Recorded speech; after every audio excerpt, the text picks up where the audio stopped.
Welcome students. आज हम group theory का कुछ एमसीक्यू डिस्कस करेंगे जो एमएससी फर्स्ट सेमेस्टर के लिए काफ़ी इम्पॉर्टेंट होगा। काफ़ी दिनों के बाद आज हम अपने यूट्यूब चैनल पर कुछ एमसीक्यू बनाने जा रहे हैं। जैसा आप सभी लोग जान रहे हैं कि एमएससी फर्स्ट सेमेस्टर का एग्ज़ाम इस बार एमसीक्यू भी कुछ रहेगा उस एग्ज़ाम में, इसलिए हम लोग कुछ एमसीक्यू पे चर्चा करेंगे। तो हम डायरेक्ट ज़्यादा कुछ न बताते हुए हमें मान के चलते हैं कि आप एमएससी फर्स्ट ईयर का पूरा सिलेबस पढ़ चुके हैं। कुछ एमसीक्यू क्वेश्चनों को हम डिस्कस करने चल रहे हैं। तो चलिए हम कुछ एमसीक्यू क्वेश्चन को आपके साथ डिस्कस करते हैं और देखते हैं कि कैसे हम लोग उसको सॉल्व करेंगे, क्या अपना अप्रोच होना चाहिए सॉल्व करने के लिए। जैसे हमारे पास पहला क्वेश्चन है, जैसा कि आप सभी लोग देख पा रहे होंगे, if A and B belongs to G, अगर ए और बी जी का कोई एक एलिमेंट है और जी कोई ग्रुप है, बी ए के कॉन्जुगेट है, if there exist C belongs to G such that, तो कह रहा ए बी जो है दो एलिमेंट है ग्रुप के, ठीक है, और कह रहा बी ए के कॉन्जुगेट है। तो जब बी ए के कॉन्जुगेट होता है तो क्या होता है, आप सभी लोग जानते हैं जब बी ए के कॉन्जुगेट होता है तो जो एक एलिमेंट ग्रुप के अंदर मिलता है for some C belongs to G, C inverse A C B के इक्वल होना चाहिए। तो obviously option number A correct है, बाकी सारे ऑप्शन नहीं है। दूसरा कह रहा है कि इफ़ H1 और H2, यहाँ जो क्वेश्चन की नंबरिंग है आप लोग इस पर मत जाइएगा, क्योंकि पीडीएफ बनाते समय इधर उधर भी कुछ क्वेश्चन हुए हैं। क्वेश्चन का केवल सॉल्यूशन देखिए और उसको समझने का प्रयास करिए। दूसरा कह रहा है इफ़ H1 H2 दो सब ग्रुप हैं किसी ग्रुप जी के, देन फॉलोइंग इज आल्सो सब ग्रुप ऑफ जी, तो कह रहा है कौन हमेशा सब ग्रुप होगा जी का। H1 इंटरसेक्शन H2 हमेशा होता है, यह हमेशा नहीं होता है, इसीलिए ऑप्शन नंबर ए सही है। ये तब होता है दो अगर सब ग्रुप्स हैं किसी ग्रुप जी के, तो उसका यूनियन सब ग्रुप तब होता है जब या तो पहला दूसरे में कंटेन हो या तो दूसरा पहले में कंटेन हो। ऐसा कोई शर्त चूंकि डिस्कस नहीं किया है इसीलिए हम इसके बारे में कुछ नहीं कह सकते। सो H1 H2 अगर दो सब ग्रुप है ग्रुप जी का तो इसमें से पहला वाला ऑप्शन करेक्ट होगा, ठीक है। ये भी हमेशा नहीं होता है, ये तब होता है जब H1 H2 कम्यूट करते हैं, मतलब H1 H2 सब ग्रुप तब होता है जब H1 H2 equal to H2 H1 हो जाए। क्वेश्चन नेक्स्ट जरा देखा जाए, कह रहा इफ जी स्टार कोई ग्रुप है। अब यहाँ स्टार चूंकि भाई आप जानते हैं कि ग्रुप एक अलजेब्राइक स्ट्रक्चर होता है जहाँ पर हम लोग अब्स्ट्रैक्ट वे में बात करते हैं, तो स्टार कोई भी बाइनरी ऑपरेशन है जो इस ग्रुप के ऊपर जी के ऊपर डिफाइन है, इस सेट के ऊपर। तो कह रहा है कि अगर कोई भी दो एलिमेंट जी में है और B inverse star A inverse star B A equal to identity लिखा है तो ग्रुप कैसा होगा। आप अगर इसको समझना चाहते हैं तो आप बहुत ही आसानी से ऐसे समझ सकते हैं। देखिए अगर हम इसका डिस्कस करें तो इसमें आप देख पा रहे थे कि क्वेश्चन में लिखा हुआ था कि जो है ना बी इनवर्स आपका लिखा हुआ, हम थोड़ा सा कलर बदल देते हैं ताकि आपको लिखा हुआ दिखे क्लियरली। वाइट कलर से लिखते हैं तो दिखेगा आपको। क्वेश्चन में दिया हुआ था कि जो बी का इनवर्स है और समथिंग ऐसे फिर लगाया हुआ है, स्टार बना दिया है, जो भी ऑपरेशन रहेगा वो तो बना ही सकता है, उसमें तो कोई दिक्कत है नहीं। फिर उसके बाद लिखा हुआ ए का इनवर्स लिखा हुआ है और फिर आफ्टर दैट उसने स्टार बना रखा है और स्टार के बाद फिर उसने लिखा है बी और फिर इसके बाद स्टार बना करके लिखा हुआ है ए, और ये ओवरऑल जो वैल्यू लिखा हुआ है वो कह रहा है कि किसके इक्वल है, आइडेंटिटी के इक्वल है।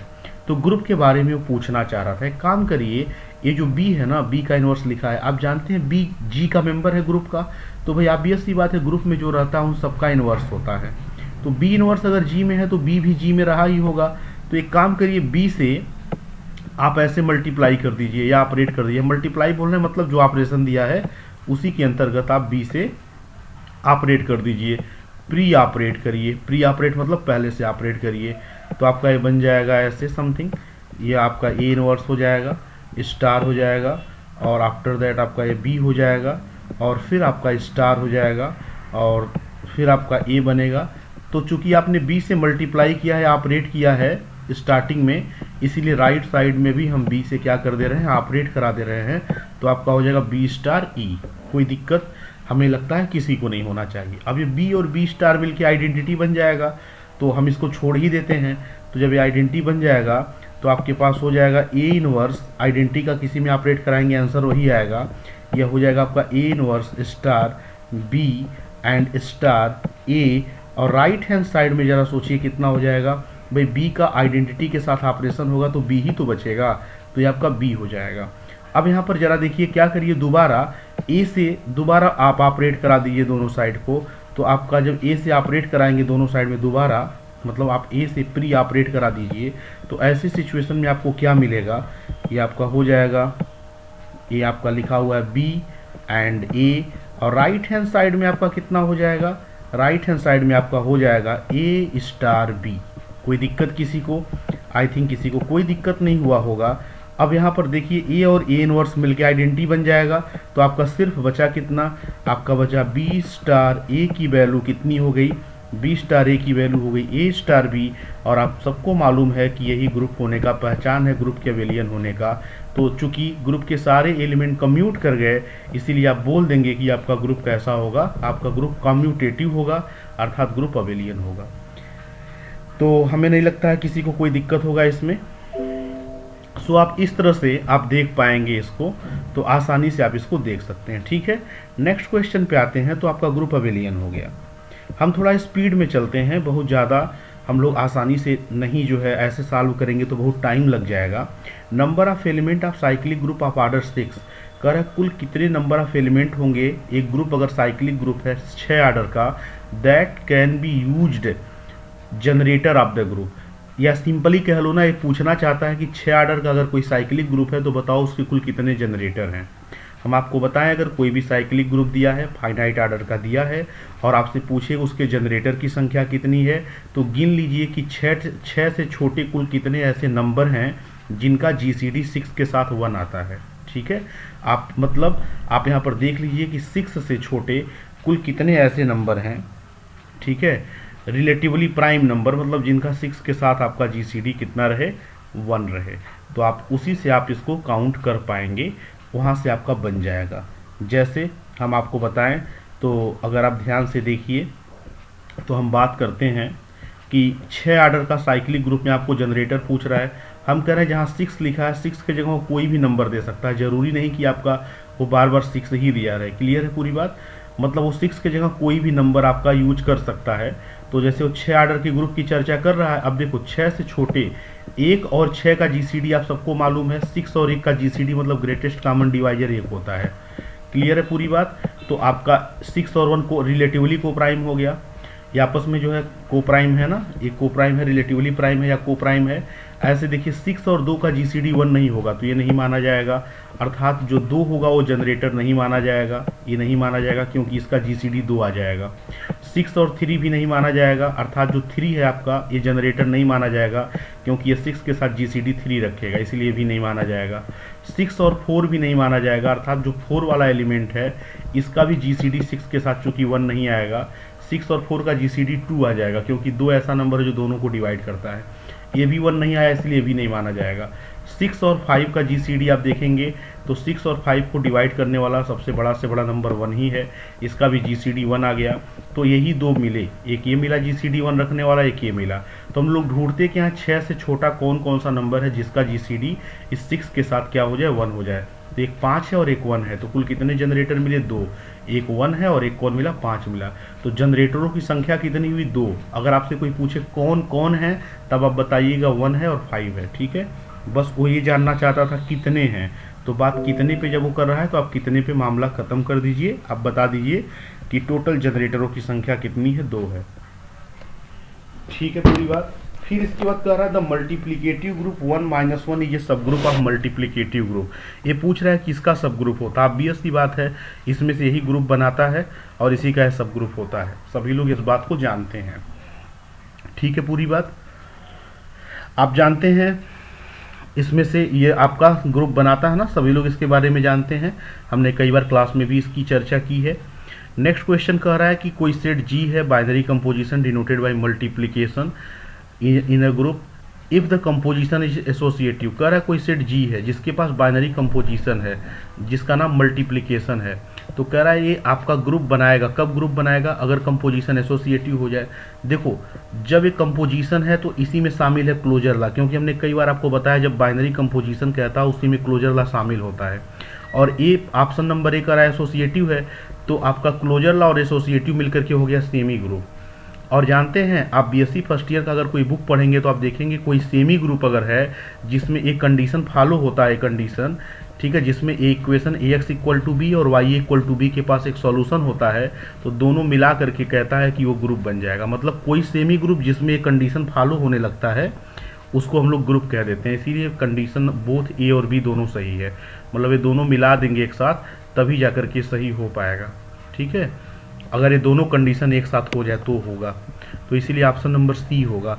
कह रहा है कोई एडिटिव ग्रुप है इंटीजर का तो ऑर्डर कितना होगा हर एलिमेंट का। आप जानते हैं कि जेड प्लस की बात कर रहा है, एडिटिव ग्रुप ऑफ इंटीजर मतलब जेड प्लस, तो आप सभी लोग जानते हैं जेड प्लस में किसी भी एलिमेंट का ऑर्डर हमेशा इनफाइनाइट होता है।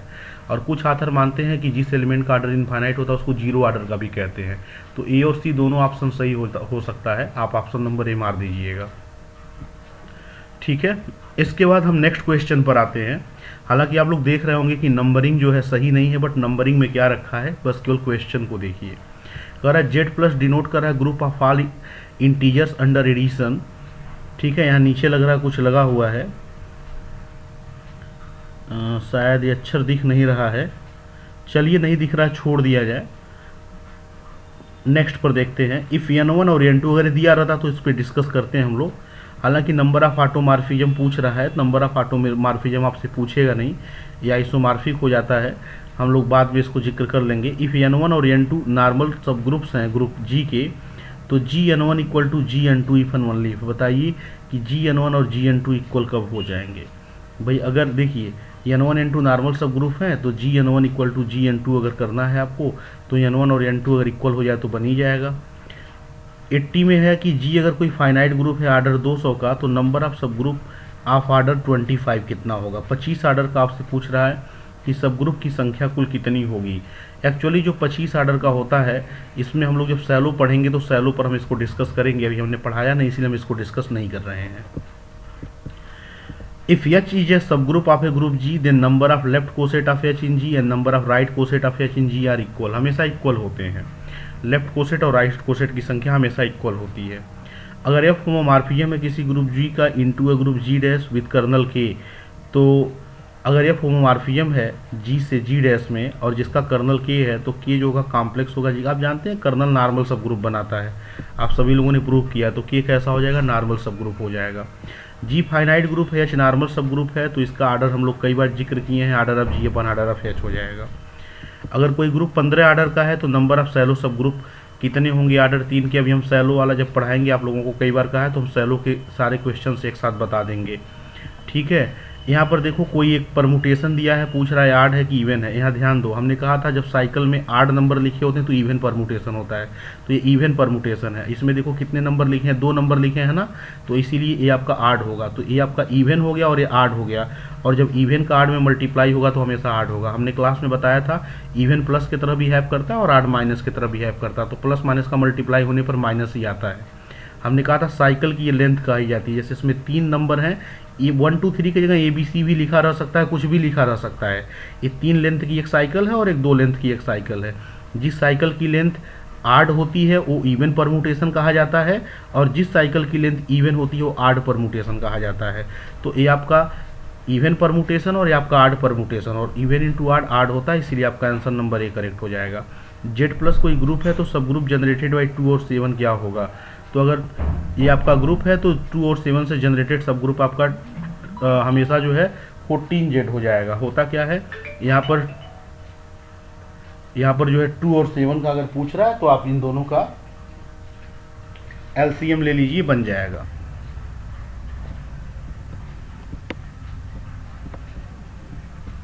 Choose the correct answer if H is a normal सब group of G and K normal सब ग्रुप है H का, तो क्या होगा। अगर H नॉर्मल सब ग्रुप है G का और K नॉर्मल सब ग्रुप है H का, तो ऐसी सिचुएशन में आपको बताना है कि आपका क्या होगा। तो आप लोगों ने देखा हुआ है कि H अगर नॉर्मल सब ग्रुप है G का और K किस में नॉर्मल है, K नॉर्मल है H में, ठीक है। देखिए ध्यान से कैसे बन रहा है, H नॉर्मल है G में और K नॉर्मल है H में, तो K नॉर्मल हो जाएगा G में, K नॉर्मल नहीं होगा G में, K सब ग्रुप होगा G का, K सब ग्रुप होगा G का। आप सीधे बोल सकते हैं K नॉर्मल हो जाएगा G में। G और H अगर 2 ग्रुप है तो G क्रॉस H और H क्रॉस G आर आइसोमार्फिक।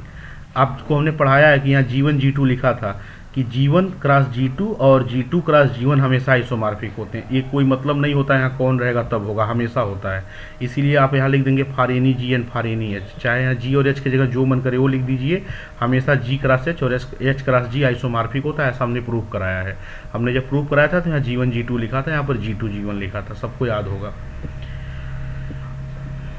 फिर इसके बाद कुछ क्वेश्चन लग रहा है इस साइड में भी पड़े हुए हैं। The number of generator in the group this, इस ग्रुप में पूछ रहा है कि कुल जनरेटरों की संख्या कितनी होगी। आप ढूंढिएगा इसमें कौन कौन से ऐसे एलिमेंट, पहले देख लो इसका आर्डर कितना है, 2 2 4 2 6, 6 आर्डर का ग्रुप है। आप ढूंढिएगा इसमें कौन कौन से ऐसे एलिमेंट हैं जिनका आर्डर 6 है, क्योंकि आप जानते हो कि 6 आर्डर का ग्रुप जब रहता है तो जितने एलिमेंट होते हैं 6 आर्डर के वही उसके जनरेटर होते हैं। कैसे आप ढूंढेंगे 6 आर्डर का एलिमेंट, यहाँ देखिए मल्टीप्लीकेशन 7 दिया है ऑपरेशन। जैसे मान लीजिए 1 को आप 6 बार मल्टीप्लाई करते रह जाओगे 1 ही आएगा, कुछ फर्क नहीं पड़ेगा। तो ये तो यहाँ पर पहले तो इस ग्रुप की आप आइडेंटिटी ढूंढ लीजिए कौन सा है आइडेंटिटी। तो आप देख रहे हैं कि आइडेंटिटी तो 1 ही है, ठीक है। तो आइडेंटिटी का आर्डर 1 होता है, इसका आर्डर तो 6 होगा नहीं। 2 को आपस में 6 बार मल्टीप्लाई करो, 2 × 2 × 2 × 2 करते हुए, ठीक है। तो 2 को 6 बार मल्टीप्लाई करोगे 64 आएगा। 64 को अगर तुम 7 से भाग दोगे तो कुल कितना बचेगा, 7 × 63, 1 बच जाता है ना, मतलब आपका रिमाइंडर 1 बचेगा। मतलब 2 का आर्डर जो है आप बात करिए तो 2 को 6 बार मल्टीप्लाई करने पर रिमाइंडर 1 देगा, अर्थात आइडेंटिटी दे देगा, अर्थात 2 का आर्डर 6 होगा। इसका मतलब ये जनरेटर बन जाएगा। तो एक जनरेटर तो यह हो गया। ऐसे 3 को भी देखिएगा आपस में 6 बार मल्टीप्लाई करके कुल कितना आता है, फिर 7 से डिवाइड करिएगा। अगर ये भी 1 देगा रिमाइंडर तो ये भी जनरेटर बनेगा। ऐसे जो जो बनेंगे उनको गिन लीजिएगा, जितनी संख्या होगी वही वाला टिक मार दीजिएगा। आगे बढ़ते हैं। कह रहा है कि अगर आई एडिटिव ग्रुप है इंटीजर का और H लिखा है 3x/x belongs to I normal सब ग्रुप आई का, तो एलिमेंट क्या होंगे I/H के। आप जानते हैं I/H के एलिमेंट कैसे होते हैं, आपको मालूम है G/H के एलिमेंट H + A जैसे होते हैं। तो उसी ढंग से आप यहाँ पर बोल सकते हैं कि I/H के जो एलिमेंट होंगे H, H+1, H+2 आप बना दीजिएगा, हो जाएगा। अगर H और K 2 सब ग्रुप हैं G के जिसका आर्डर 6 और 8 है, तो H के और H के का आर्डर 16 है, तो बताइए H इंटरसेक्शन का आर्डर कितना होगा। तो फार्मूला होता है आर्डर ऑफ H के इक्वल टू होता है order of H into order of K and अपन होता है आर्डर ऑफ H इंटरसेक्शन के। उसी फार्मूले में पुट कर दीजिएगा, निकल जाएगा, ठीक है। आर्डर ऑफ H और यहाँ K दिया हुआ है 6 और 8, तो फार्मूला क्या होता है आर्डर ऑफ H के इक्वल टू होता है order of H into order of K। तो आर्डर ऑफ H के 16 है तो इक्वल टू हो जाएगा 6 × 8, तो ये 48 हो जाएगा। और अपान होता है आर्डर ऑफ H इंटरसेक्शन के, तो 48 हो गया, अपान 16 कर दीजिए, 16 3 आ जाएगा आंसर, ठीक है। फार्मूला यही होता है, हम आपको यहाँ पर लिख दे रहे हैं थोड़ा सा फार्मूला ताकि आपको करना आसान हो जाए, ठीक है। आप इस फार्मूले को कहीं हो सके तो लिख भी लीजिए कि अगर आपको डिस्कस करना है कि आर्डर ऑफ HK कितना होता है, सॉरी, अगर आपको लिखना है कि आर्डर ऑफ HK कितना होता है, तो हम आपको बता दें कि आर्डर ऑफ HK जो होता है, order of H and K, इसका जो आर्डर आपका बनेगा या फार्मूला होता है कि आर्डर ऑफ H होता है और इंटू आर्डर ऑफ K होता है, आर्डर ऑफ H होता है और इंटू आर्डर ऑफ K होता है, ठीक है। और डिवाइडेड बाई होता है order of H intersection K, divided by होता है order of H intersection K। ये फार्मूला होता है, इसी फार्मूले में वैल्यू आप पुट कर दीजिए तो 3 आ जाएगा। यही पूछ रहा था, ये भी दिया हुआ था और आर्डर ऑफ H दिया था और आर्डर ऑफ K भी दिया था, तो हमें लगता है आप लोग आसानी से कर लेंगे इसको।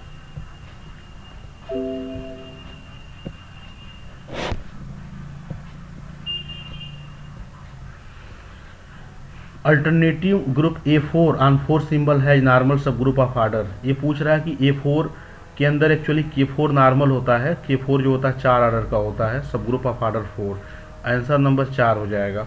ये आर्डर पूछ रहा है इस एलिमेंट का इसके अंदर, तो क्या करोगे 2 का आर्डर Z4 में निकालोगे, तो 2 को 2 में जोड़ने पर और 4 से डिवाइड करोगे तो रिमाइंडर 0 आएगा ना। तो 2 का आर्डर 4 के अंदर कितना हो गया 2, क्योंकि 2 को 2 बार जोड़ने पर 4 से डिवाइड करने पर 0 आ जाएगा, ठीक। अब इस वाले 2 का आर्डर इसमें निकालो, तो बताओ 2 को कितनी बार जोड़ा जाए और 6 से डिवाइड किया जाए रिमाइंडर 0 आ जाए। तो 2 को 3 बार जोड़ेंगे तब ना आएगा 6, और 6 से डिवाइड करेंगे रिमाइंडर 0, तो इसका आर्डर 3 हो गया और इसका आर्डर 2 हो गया। तो इसका आर्डर 2 निकला और इसका आर्डर 3 निकला, दोनों का एलसीएम ले लेते हैं, तो 2 और 3 का एलसीएम क्या हो जाएगा 6, इसीलिए आंसर नंबर 6 हो जाएगा। समझ गए। एक बार और देखिए, इस 2 का आर्डर इसके अंदर निकालते हैं, तो 2 को 2 बार जोड़ने पर 4 आएगा और 4 से डिवाइड करने पर रिमाइंडर 0 हो जाएगा, मतलब 2 का आर्डर Z4 में 2 हो गया। और इस 2 का आर्डर Z6 में निकालोगे तो 2 को 3 बार जब आपस में जोड़ेंगे तब ना 6 होगा, 6 से डिवाइड करेंगे रिमाइंडर 0, तो इसका आर्डर 3 आया, इसके अंदर देखेंगे इसको, और इसका आर्डर इसके अंदर 2 आया, तो इसका आर्डर 2 आया और इसका आर्डर 3 आया, तो जो आंसर आया होता है 2 और 3, उसी का एलसीएम ले लेते हैं, 2 और 3 का एलसीएम 6, वही आंसर हो जाएगा। ये homomorphism from a simple group is, simple group से होमोमॉर्फिज्म जो होगा वो ट्रिवियल बन जाएगा आपका, 1 1 नहीं होता है।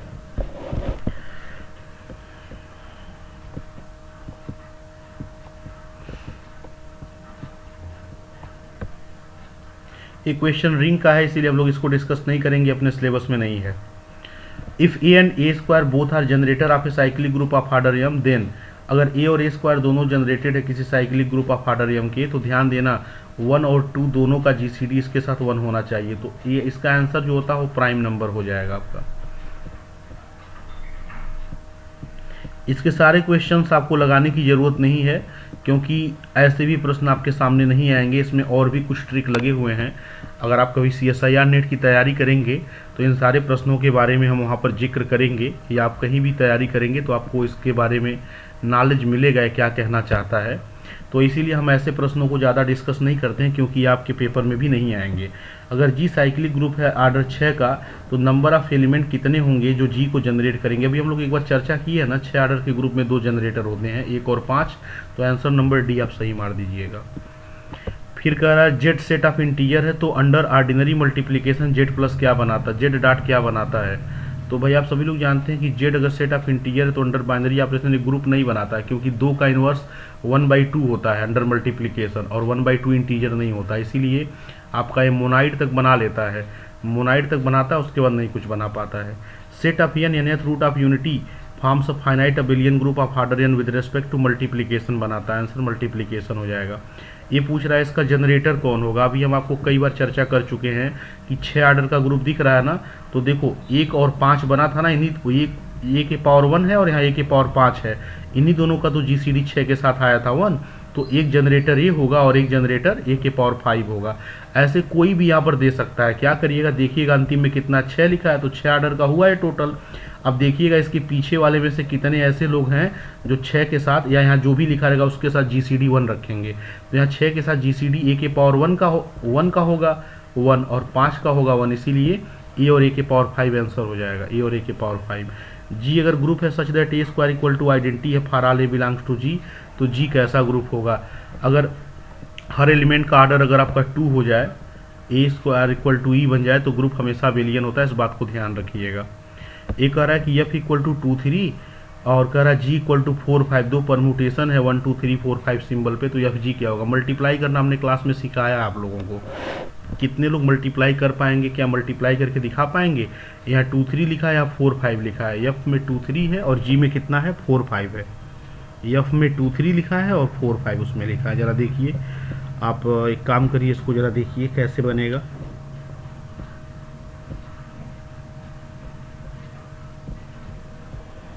एफ के अंदर आपका कितना लिखा हुआ था, एफ के अंदर लिखा था 2 3 और जी के अंदर कितना लिखा था 4 5 लिखा था।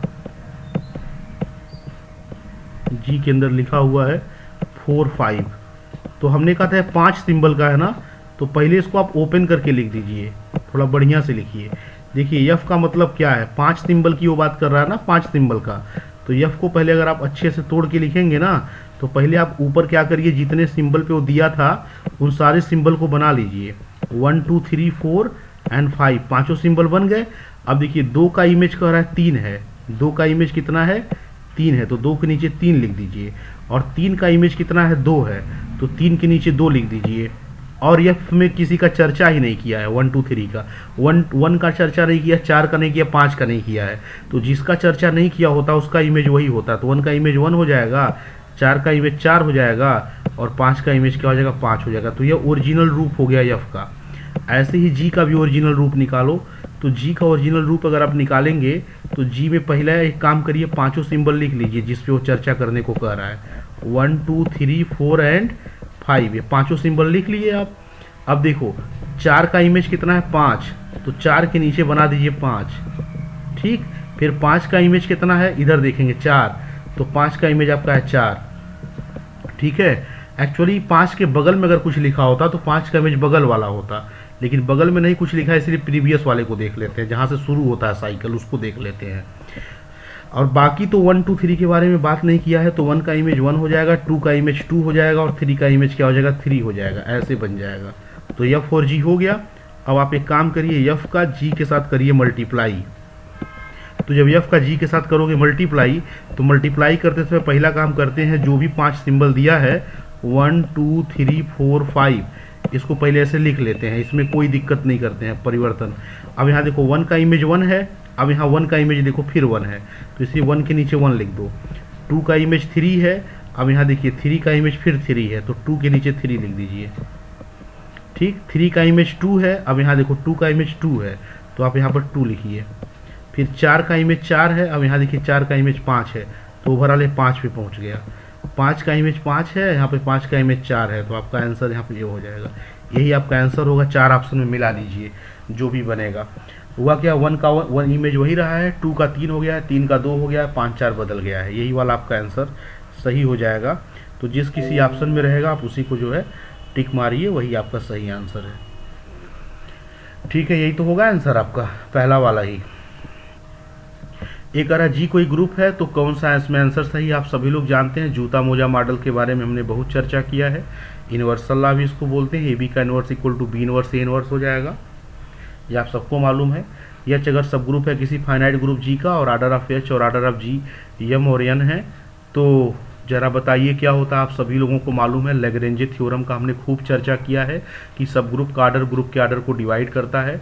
तो आर्डर ऑफ एच कितना है, एम है, और आर्डर ऑफ जी कितना है, एन है। इसका मतलब एम क्या करेगा, एन को डिवाइड करेगा, तो एम एन को डिवाइड करेगा, यही आंसर सही हो जाएगा। सब ग्रुप का आर्डर ग्रुप के आर्डर को क्या करता है, डिवाइड। तो एच का आर्डर यह है और जी का आर्डर यह है, तो एम एन को क्या करता है, डिवाइड करता है। क्लियर है पूरी बात। हमें जहाँ तक लगता है कि आप लोग इसके और भी जितने भी प्रश्न दिए हुए हैं, इन सारे प्रश्नों को अगर स्वयं से लगाएंगे तो आपको काफ़ी ज़्यादा बेनिफिट मिलेगा और आप कोशिश कर पाएंगे। जैसे कि इसके बाद ये है, पूछ रहा है कि सेट ऑफ रेशनल नंबर इस फॉर्म में है, तो ग्रुप बनाएगा किसके रिस्पेक्ट में। आप लोग जरा ट्राई करके बताइएगा किसके रिस्पेक्ट में बनाएगा। ठीक है, ये आप लोगों के लिए होमवर्क दे रहे हैं और बहुत ही आसान सा है। हमें लगता है सभी लोग ग्रुप थ्योरी बीएससी पार्ट 1 में पढ़े ही हैं, तो चेक करके तो बता ही देंगे कि कोई रेशनल नंबर अगर इस टाइप का है तो ग्रुप कैसे बनाता है। ठीक है, आंसर वैसे एडिशन होगा। necessary और sufficient condition for a non-empty subset H of a finite group G to be a subgroup is that। ये आप देखे होंगे बीएससी फर्स्ट ईयर में खूब ये थ्योरम पूछता था। सब ग्रुप होने की यही शर्त होती है, ए माइनस बी एच में आ जाए। जी अगर फाइनाइट ग्रुप है आर्डर एम का, तो आपको हमने एक दिन बताया था ना कि अगर जी अगर कोई फाइनाइट ग्रुप है और उसका आर्डर एम है, तो हमने कहा था कि ग्रुप का कोई भी एलिमेंट रहे और उसके पावर अगर पूरा ग्रुप का आर्डर लगा दो ना, जैसे एम आर्डर है ग्रुप का और ए जी का एलिमेंट है, तो ए के पावर अगर उसका आर्डर लगा दोगे तो हमेशा आंसर आइडेंटिटी दे देगा। तो ऑप्शन नंबर ए सही हो जाएगा। चेक करना है correct statement. The identity of a subgroup is same as that of group. हाँ, ये बिल्कुल सही है। दूसरा भी सही लग रहा है, inverse of any element of a subgroup is same as the inverse of the same regarded as element of group. ये भी सही है। Order of any element of a subgroup is same as order of element regarded member of group. ये भी सही है। तो all of the above सही हो जाएगा।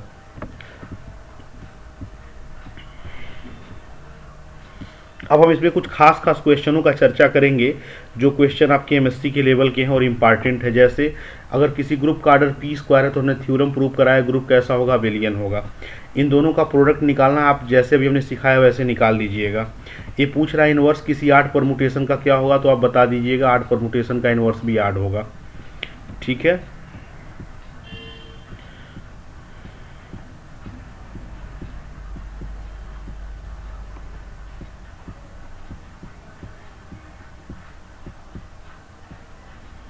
बाकी ये तमाम सारे परमुटेशन के क्वेश्चन हैं जो काफ़ी आसान है।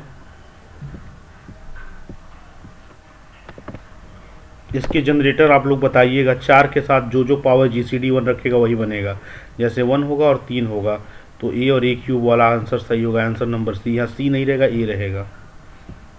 ठीक है, क्योंकि क्वेश्चनों की संख्या बहुत ज़्यादा है तो डिस्कस करना एक कठिन काम होगा, और कुछ प्रश्न ऐसे भी हैं जो बस केवल जो केवल बीएससी लेवल के हैं, इसीलिए उनके बारे में भी आपको ज़्यादा चर्चा नहीं करना है। तो कुछ खास खास प्रश्नों को ही इसमें डिस्कस आप कर लीजिए, वो काफ़ी होगा।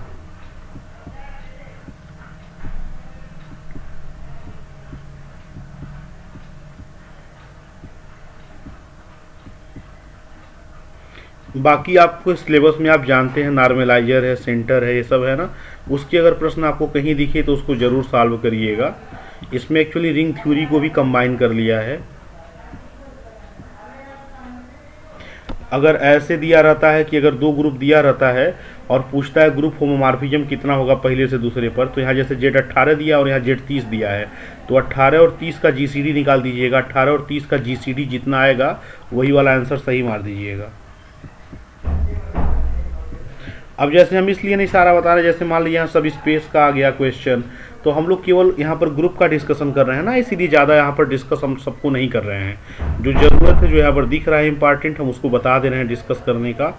जैसे यहाँ पे कह रहा है कि नंबर ऑफ कंजुगेट क्लासेस क्या होगा, नॉन अबिलियन ग्रुप है 125 आर्डर का, तो इसमें कंजुगेट क्लासेस की संख्या होती है p² + p+1, p² + p-1 होता है फार्मूला। तो यहाँ p क्या है, जैसे 125 है, 5 का क्यूब है ना, तो p की वैल्यू यहाँ 5 है। ठीक है, p³ टाइप का अगर कोई ग्रुप होता है तो p² + p-1 फार्मूला होता है। तो p² + p-1 फार्मूले में जहाँ जहाँ p है वहाँ 5 रख दीजिए, आंसर आ जाएगा।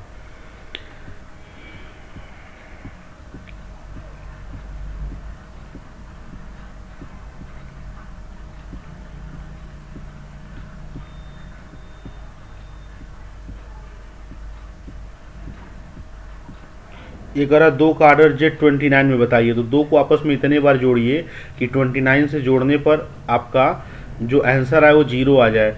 तो बताओ दो को कितने बार जोड़ोगे कि 29 से डिवाइड करने पर आंसर 0 आ जाए। आप एक काम करिएगा, 2 को आप जोड़िएगा, 29 से डिवाइड करने पर 0 आने के लिए 29 बार ही जोड़ना पड़ेगा। 29 वैसे भी आप जानते हो प्राइम है ना, प्राइम नंबर।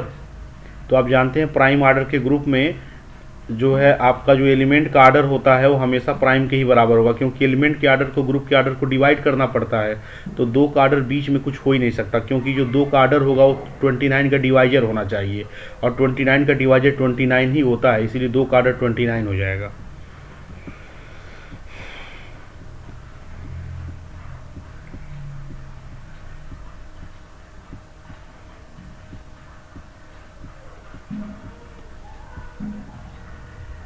ये क्वेश्चन हमने अभी एक दिन कराया था कि ग्रुप का आर्डर 2p हो तो जी के पास सब ग्रुप ऑफ आर्डर p होता और ये सब ग्रुप नॉर्मल होता, हमने कराया था अभी कल ही। यहाँ से देखिए कुछ क्वेश्चन जो है ठीक ठाक लग रहा दिए हुए हैं। G' अगर नॉन अबिलियन ग्रुप है आर्डर p³ का तो कौन सा इनकरेक्ट होगा। आपको हमने प्रूव कराया कि ZG में केवल आइडेंटिटी ही नहीं होता है, ZG the centre of group G has p element. गलत, ये नहीं कर सकते हैं आप। G यहाँ पे p³ है ना आर्डर, तो ZG के सेंटर में p एलिमेंट आप सीधे मार सकते हैं। ये आंसर सही है, ऑप्शन नंबर ए।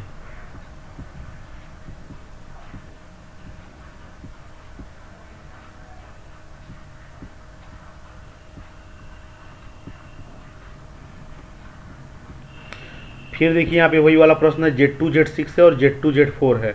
इसमें बात कर आइसोमॉर्फिक की, तो इसको चेक करिएगा आइसोमॉर्फिक कैसे बनेगा। हालांकि ये बहुत इंपॉर्टेंट नहीं है आपके लिए।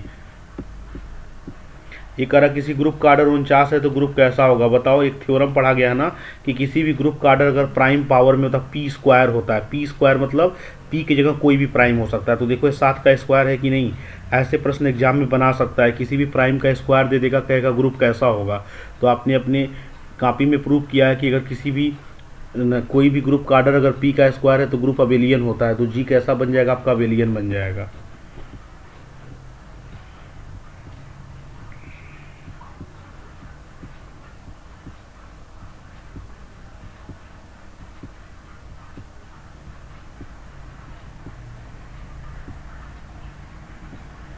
तो आप बहुत परेशान ना होइए, आप लोग सारे प्रश्नों को सॉल्व करना कोई ज़रूरी नहीं है। कुछ खास ही प्रश्नों को आप चेक कर लेंगे तो काम बन जाएगा। ठीक है,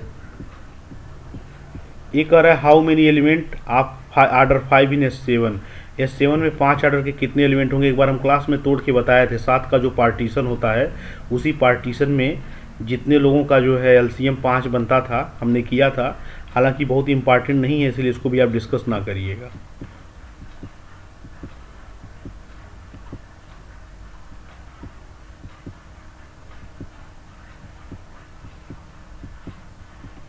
ये रिमाइंडर हम लोग जब नंबर थ्योरी पढ़ेंगे अगले साल तो उसमें क्वेश्चन आएगा।